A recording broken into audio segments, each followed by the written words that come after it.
Le pont du Gard, chef-d'œuvre du génie civil romain, est aujourd'hui le vestige d'un aqueduc qui alimentait Nîmes depuis Uzès, construit sans doute au 1er siècle et demeuré en service durant 6 siècles, afin d'acheminer l'eau jusqu'à Nîmes sur une distance de 50 km.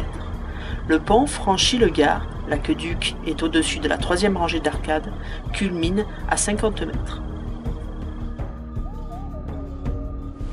L'amphithéâtre de Nîmes, improprement dénommé arène, est le plus vaste édifice gallo-romain encore conservé et dont la construction s'est achevée à la fin du 1er siècle. Il se veut une relique du Colisée de Rome, preuve de l'essor économique sans précédent des cités gallo-romaines après la conquête. Tombé en désuétude après le 5e siècle, le monument a été transformé en citadelle, dans laquelle la population venait trouver refuge lors des grandes invasions. À Nîmes, la maison carrée est sans conteste le plus beau monument du Forum antique. Un temple édifié au 1er siècle, consacré au culte impérial instauré par Auguste et dédié aux fils adoptifs de l'empereur, Caius et Lucius. Le monument a été magnifiquement conservé malgré les nombreux usages. Baptisé maison carrée, le temple est pourtant un rectangle long de 26 mètres. Bâti au 3e siècle de notre ère.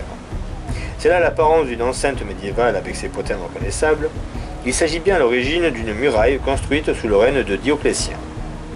La Pax Romana est alors révolue et il faut aux cités gallo-romaines se protéger des invasions barbares qui déferlent sur la Gaule.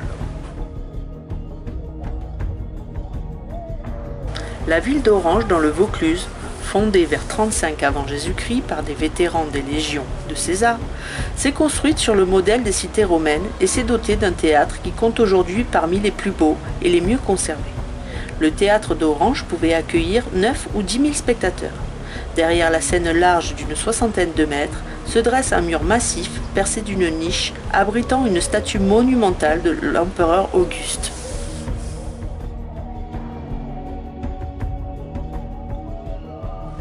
Le site antique de Glanum, situé à Saint-Rémy-de-Provence, dans les Bouches-du-Rhône, a été construit dès le 1er siècle sur les ruines d'une cité grecque beaucoup plus ancienne. Les fouilles archéologiques ont permis de mettre au jour les vestiges d'une cité gallo-romaine avec tous ses monuments reconnaissables et typiques de l'urbanisme romain. Forum, basilique, temple, arc de triomphe, réseau d'adduction d'eau, égouts. Le site de Glanum témoigne de la profonde transformation de la Gaule sous la Pax Romana. Que la capitale a conservé. Avec les thermes et le tracé axial des rues, le Cardon, en raison de la situation géographique et du cours de la Seine, axe vital de communication, découverte qu'au XIXe siècle, à l'occasion de grands travaux d'urbanisme qui bouleversent alors Paris. Dédié à la tragédie gaule romanisée, on s'empare rapidement des modes, des coutumes et de la culture du vainqueur. Le trophée de la Turban, la baie de Monaco, est destiné à éblouir le voyageur venu par la mer ou peuple du sud de la Gaule.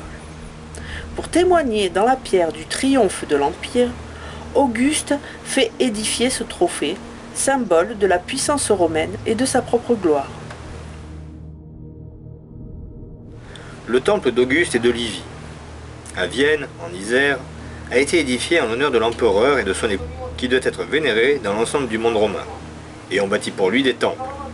En mettant en place le culte impérial, Auguste a favorisé l'essor urbain de nombreuses cités, et dans le sud de la Gaule, la plupart des villes adoptent les canons architecturaux romains du 1er siècle avant Jésus-Christ.